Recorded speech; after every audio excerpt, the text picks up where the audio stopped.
কিভাবে মাত্র ৮০ টাকা খরচ করে এমন একটি সুন্দর জায়গা ভ্রমণ করে আসতে পারবেন তা জানতে পারবেন আজকের এই ভিডিওতে। আপনাদের সাথে আছি আমি মোহাম্মদ শাহাদাত, সস্তার ভালো অবস্থা নিয়ে। তো চলুন আজকের ব্লগটি শুরু করা যাক। আর হ্যাঁ, একটা কথা বলে রাখি, যেহেতু আমরা ৫ জনের একটি টিম ছিলাম, তাই আমরা একটি সিএনজি ভাড়া করে চট্টগ্রাম মুরাদপুর থেকে চলে গেলাম সোজা সি বিচ এর উদ্দেশ্যে, যেখানে আমাদের সময় লেগেছে ২০-২৫ মিনিটের মতো। আর আপনারা যারা পর্যটক বাসে করে যেতে চান তারা ৩টার মধ্যে চট্টগ্রাম টাইগার বাস উপস্থিত থাকবেন, সেখান থেকে মূলত পর্যটক বাসগুলো ছেড়ে যায়। আর যারা আমাদের মতো ৪-৫ জনের টিম নিয়ে যাবেন তারা অবশ্যই এরকম সিএনজি ভাড়া করে যাবেন, এতে আপনার সময় অনেকটাই বেঁচে যাবে। আর আমরা ঠিক দুপুর টাইমে আসার কারণে অনেকটাই গরম লাগছিল। আর আমার ফ্রেন্ডরা সবাই এই বক্সিং এর এটার উপর পাঞ্চ মারা শুরু করলো, শুধু আমি ছাড়া, কেননা এটাতে নাকি হাতে ইনজুরি হওয়ারও চান্স আছে, যার কারণে আমি এটাতে বক্সিং করিনি। আমার ফ্রেন্ড সার্কেল সকলেই করলো।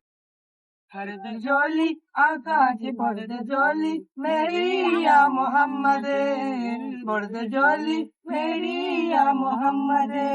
আর সমুদ্রের পাড়ে আসলাম আমরা, গজল গাবো না এরকম তো কিছু হতে পারে না। আর আমাদের গজলটা কেমন লাগছে আপনাদের কাছে অবশ্যই কমেন্টে জানিয়ে যাবে। আর আমার এই ফ্রেন্ডটা সমুদ্রে এসে মাত্র নেমে গেল, সে বলতেছে সমুদ্রে আসলাম, যদি না নামি তাহলে এটা আবার কিসের ঘোরাঘুরি। সামনে আমাদের দুইজনের সিঙ্গেল ভোকালের 2টা গজল আসতেছে ইনশাল্লাহ, যেগুলো আমরা এখানে কিছুক্ষণ অনুশীলন করলাম, যেহেতু গলার ভয়েসটা একটু ক্লিয়ার হয়। তারপর আমরা আমাদের ঘোরাঘুরি শেষ করে চলে গেলাম একটা দোকানে নাস্তা করার জন্য। আর এখানে যে কোনো দোকানে যাওয়ার আগে ভেবে চিন্তে যাবেন, কারণ এখানে খাবারের মান অনুযায়ী দামটা অনেক বেশি।